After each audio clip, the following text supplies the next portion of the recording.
The Standard will begin with the People Daily, and that is a newspaper that you can see on your screen. And just so you know, the People Daily is a newspaper that you can now access on your phone. And they say how schools are fleecing parents. Auditor General reveals how head teachers have been increasing fees outside ministry guidelines, as well as making unsupported and illegal payments. Now, some of the institutions on this spot include Kathiani Girls High School in Machakos County, Gakania Boys High School in Nyeri County, Gatei Mixed Secondary School in Kiambu, Thika High School in Kiambu County, St. Cecilia, Alwar Girls in Secondary School in Siaya County. We also have Magereza Academy Secondary School in Nakuru, also Muhoho High School in Kiambu, and Kiambu Girls High School. Kambui Girls, Girls High School in Kiambu. Professor Gola, let me engage with you. Yes. Thank you very much for joining us this particular morning. I want to combine that particular story because there's also a story on the closure of 348 boarding schools here in the country for not following the 2008 Safety Standards Manual for schools here in the country. Yeah. And starting January 6th, when schools will be reopening, the ministry will close down 348 public and private primary schools here in the country. I mean, that number is too high, and it just shows if all these institutions have not been adhering to the Safety Standards Manual, then it shows that thousands of school-going students, young children, have been at risk due to them not adhering to the set regulations. Yeah. It means someone has been probably sleeping on the job. No, first of all, you have to understand that there is no match between the number of intakes and the infrastructure which is required. So the infrastructure to offer primary education, secondary education has been lacking. Mm-hmm. So there's been a gap. That has been all over, that's there been for a long time.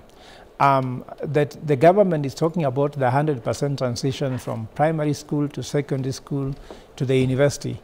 Yet the infrastructure has not been able to address that. Remember, there is a population growth, there is economic growth, but it has not been commensurate with investment into the education sector. Okay. So I think the government should not talk about the issue of closing down, because then you are going to penalize very innocent students or pupils for that matter. Mm-hmm. The government should be talking about how many number of schools, primary school classrooms they need to build, how many secondary school classrooms they need to build. But if we're having the same infrastructure, no expansion in the infrastructure, and yet we want to ensure we comply, it does not work if we want to have that 100% transition. Remember that there's something very important here that we have to find out, that there's a difference between economic growth and economic development. Okay. Economic growth benefits only the government, because economic growth means how much revenue the government is able to collect from taxes or people's income. But economic development, that how much do you put money back into the people? So if you can collect the taxes we are collecting, if you can borrow to the level we are borrowing, are you putting money in the classroom and building it up? Then now, if you look at the issue of now you see those schools you are putting on the newspaper there, those are very innocent schools. Do you know why? What is the capitation that should be taken to schools? Remember that some of them finish, for example, they finish third term, they have not been given capitation for second term. Now, the schools are finding ways and means upon which they can raise some funds. Remember, if you are a head teacher in a school, you find that parents are being told by the government, okay, money has gone to schools. Mm-hmm. So if you supplied pens, stationery, you are supplied food like maize, beans, and the rest. You go to the teacher and tell them, give me my money. Yet the money has not gone. So these people have to find ways on which they have to creatively find ways on which they can raise some funds to be able to pay this money. So I'm thinking the government, before they're blaming these schools for find illegitimate ways to raise money, they should also ensure they comply with the capital capitation that should go to school, and they should be on time, in as much as, again, collect money and build schools to ensure that there's compliance in the safety standards. I'm sure they are responding to what happened in Kindarasha. Yes, of course. That's what they're responding, but that's reactionary. You should look for proactive means to address the issue once and for all. But in a bid to avert such a crisis, then these institutions ought to be closed, the boarding sections. I think closing is not the issue. They should find between now and when schools open, those measures can be done. Some of them is just to do with emergency doors. Some of them is just talk about movement of people. Some of them is just the safety measures in the dormitory where they're sleeping. Okay. So, you know, how comes the government can act with speed to do some things, but when they need to do certain things, they don't do. For example, can you imagine with the speed how they impeached the former deputy president, install another one? It was like an emergency. How can't this be done? We are just on the first day of the third day of December. Okay. How long will it take between now and when schools open around 13th of January? Okay. They have enough time if they want to do something. Why don't we see this also as an emergency? A child not being in school is an emergency. Okay, fair enough. Very good morning to you, Honorable Kasim Tandaza. Thank you very much for joining us. Very well. It's my pleasure always, more so when I'm sharing with the doctor. It's been long. Yeah. Thank you very much. Now, Honorable Tandaza, we are talking about a story on the People Daily on how schools are fleecing parents. Yeah. And just to go into details, they say the Auditor General has revealed how unscrupulous heads of secondary schools are fleecing parents millions of shillings. Now, in some instances, tuition fees were increased from the recommended 45,000 to around 92,000. Yeah. And even more concerning is that audit reports from the 2022 and 23 cite unsupported and unaccounted for capitation and grants advanced to various schools, irregular transfers of the irregular transfers to the Kenya Secondary Schools Heads Association, and excess supply of books. Yeah. Parents are fees is being increased. That's against the law, and the directives are set aside by the ministry. And on top of that, the funds are being transferred from the accounts of the institutions to the association of head teachers in the country. I mean, that is a case for concern, and someone needs to swing into action. It's more specifically the Ministry of Education, because if school fees can be doubled against the directive, then someone should be held accountable. The head teachers, to be specific. Well, I will not single out the head teacher from where I sit as a member of parliament. Schools are actually run by what you call the boards of management. Correct. Yeah. The head teacher is a secretary to the boards of management. The boards of management are normally includes one person called the PTA chair. This is one person who represents the parents in that board of management. If we are to go to the structure of how schools are run, the public schools, there is indeed a problem from the ministry, but there is indeed a problem from the community itself, whereby the PTA representative, who normally sits in all bomb chairs, actually connives with the other members to fleece fellow parents. To me, I would put it plainly that way. It's not about the head teacher alone, you see, because it is so clear, and I've had problems even in my Matuga constituency with some board of management, because I go for those who make decisions. There is no way a head teacher will just wake up and say, I'm going to charge an extra 10,000 or 5,000. They sit in that meeting, and the representative of the parents is always there. But what happens is they somehow cut deals amongst themselves, that if we agree that you are going to charge another 10,000 extra, then apart from your normal sitting allowance, which I think averages 5,000, you will get an extra 3. It is just as bad as that, as greedy as that, and it pains me a lot. You see, you would imagine sometimes it could go maybe an unfortunate situation where there is a fire or there is a disaster, a roof has blown off, and they say, okay, we've gotten an opportunity now. Essentially, we'll charge probably 500 shillings each and we'll do this roof. But now that the opportunity has arisen, can we do it 2,000 so that this extra will know how to handle it? That is how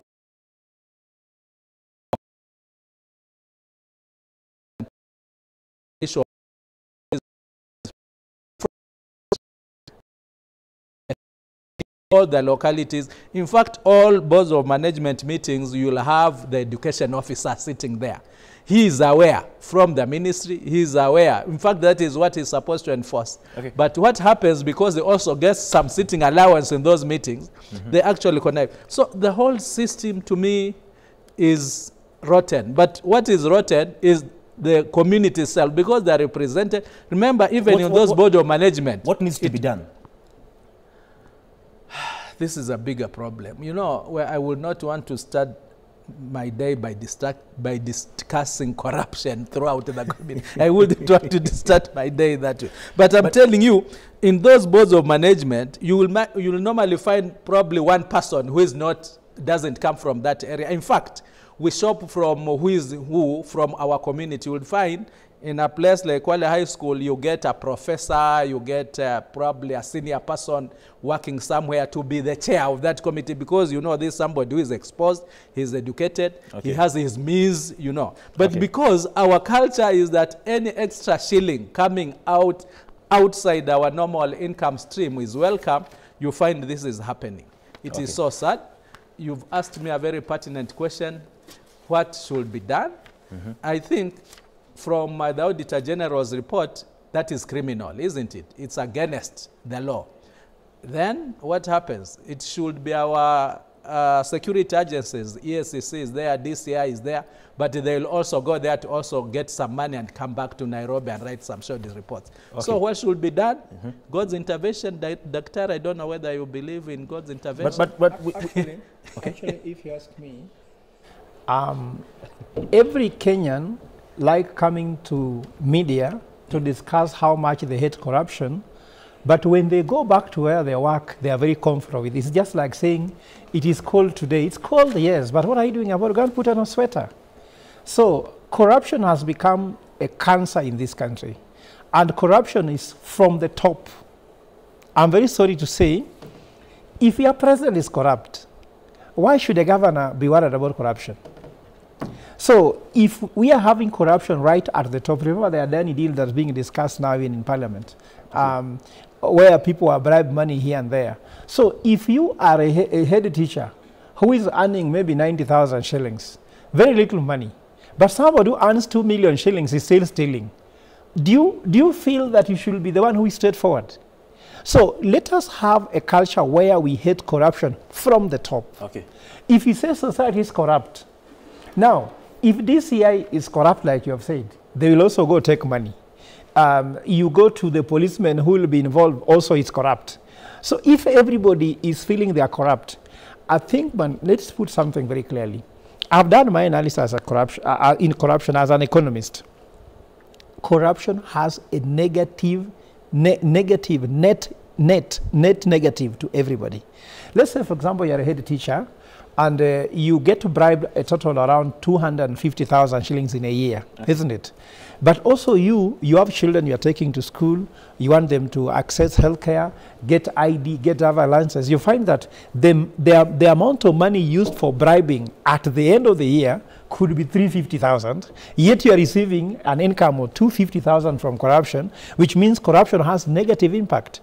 Can you imagine if you are a policeman and you are driving down the escarpment in Naivasha towards Nakuru, and then you take 100 bob from somebody who has cars without a brake, a lorry, then your wife is in a matatu climbing up, then that lorry runs into that matatu and kills everybody in that matatu. Have you not lost a wife by taking 100 bob? So people have to understand that the impact of taking this money is great. Corruption has gone up from State House. It has gone up from all the county governments. In fact, I'm looking at the corruption index in Kenya. Now we are seeing that there was a report showing that the president of Nigeria is almost overtaking the president of Kenya in corruption. How should we be compared in corruption levels? Ease of doing business is getting worse because of corruption. So this, for me, what should be done is that the president should just come and make a declaration and cure this corruption right from the top. Then it will come down with the force of gravity. Fair enough, Professor. Before we look at the Daily Nation, Honorable Tandaza, you've said we can only wait for God's intervention.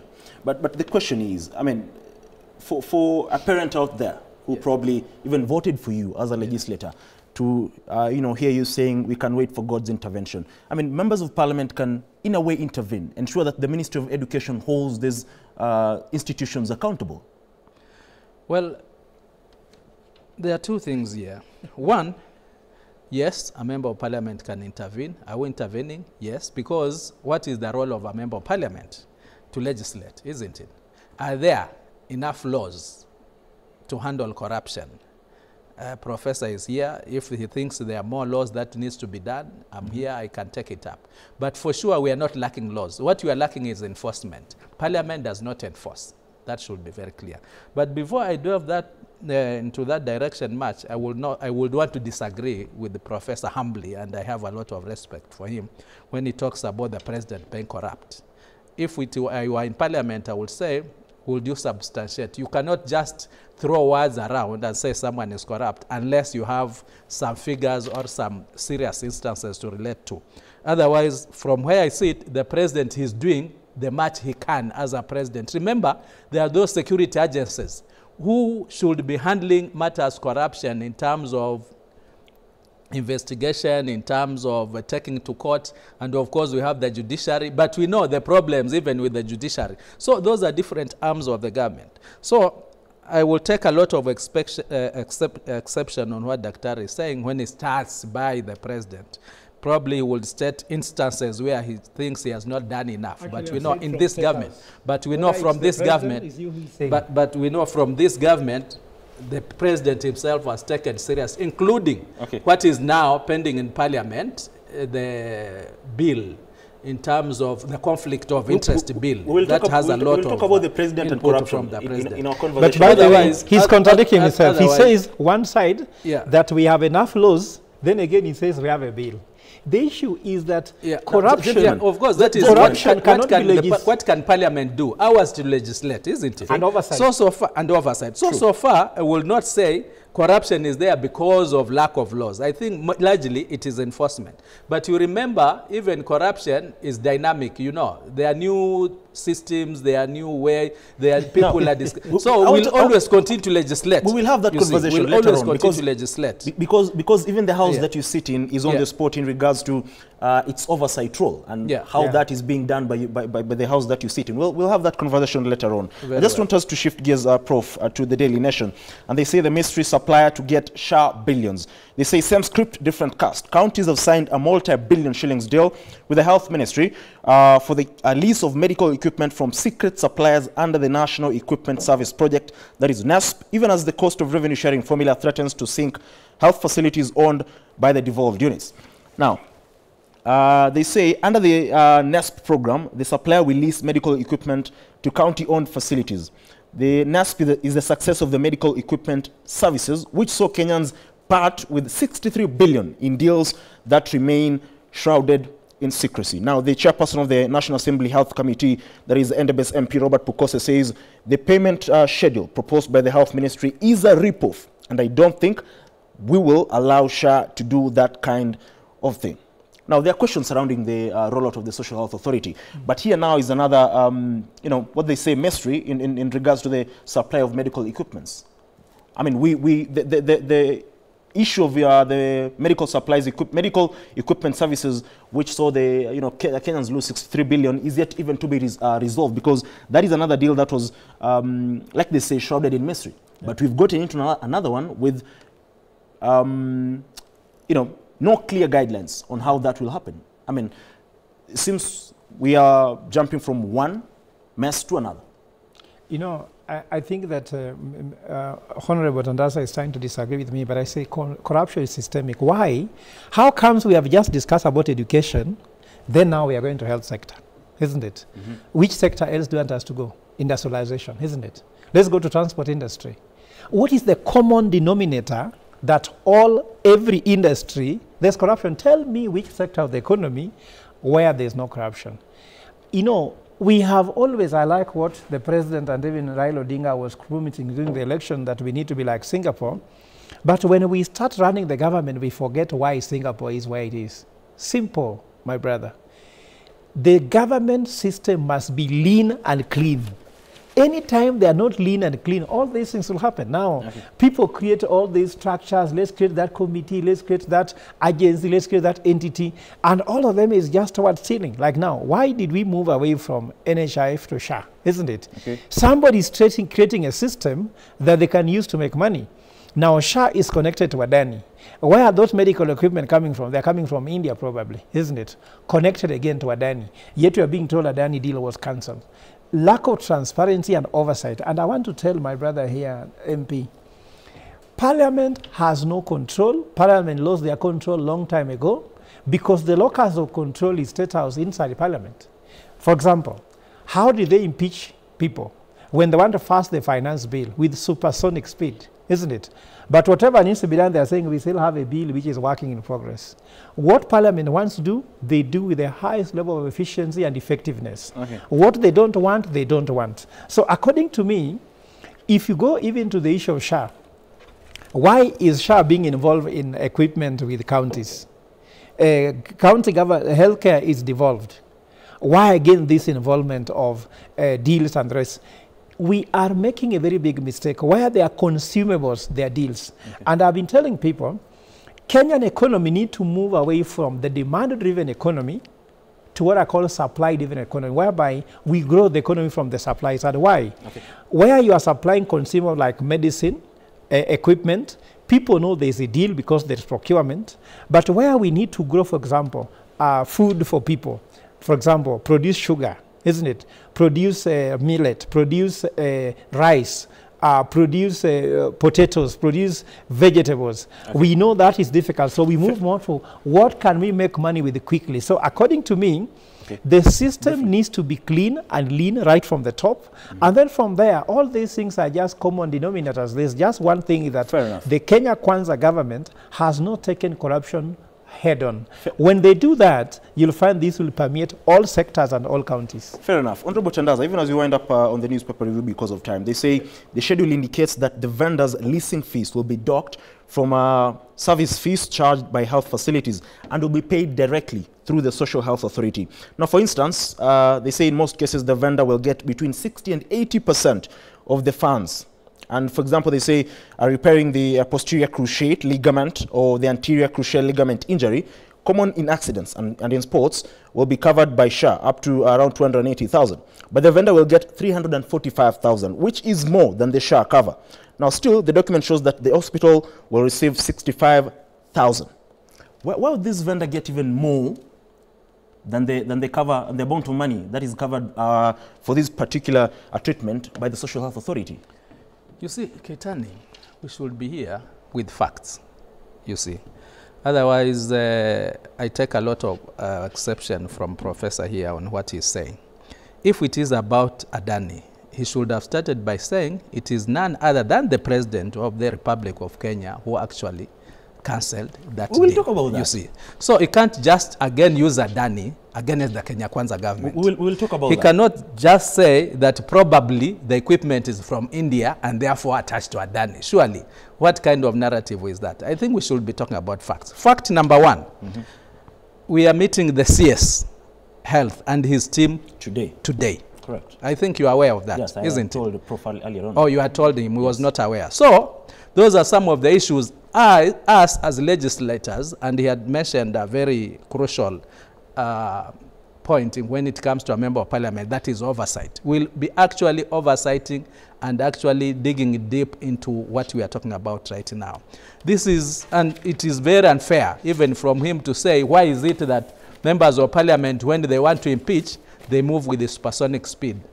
We are meeting the CS with his team lunchtime. That is one. Two, he should also be aware that for last week and this week, we've been sitting from Monday to Friday because we have so many pending bills, because there are so many statements that need to be answered, because there are so many questions that need to be answered.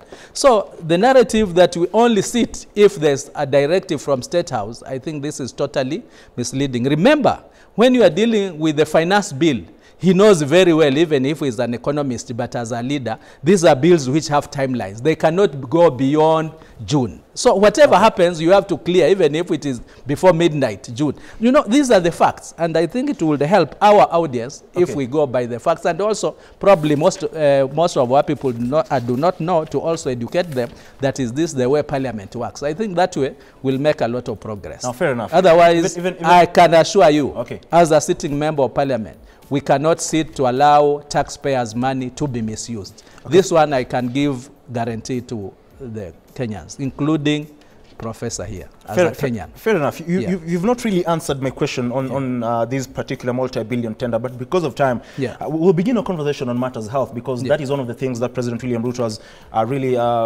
been vocal about in 2024, because we're looking at his scorecard in 2024. But even as we take a break, as well, there are stories on the Daily Nation, and they say Gachagua, who says, with time I will expose President William Ruto to Kenyans.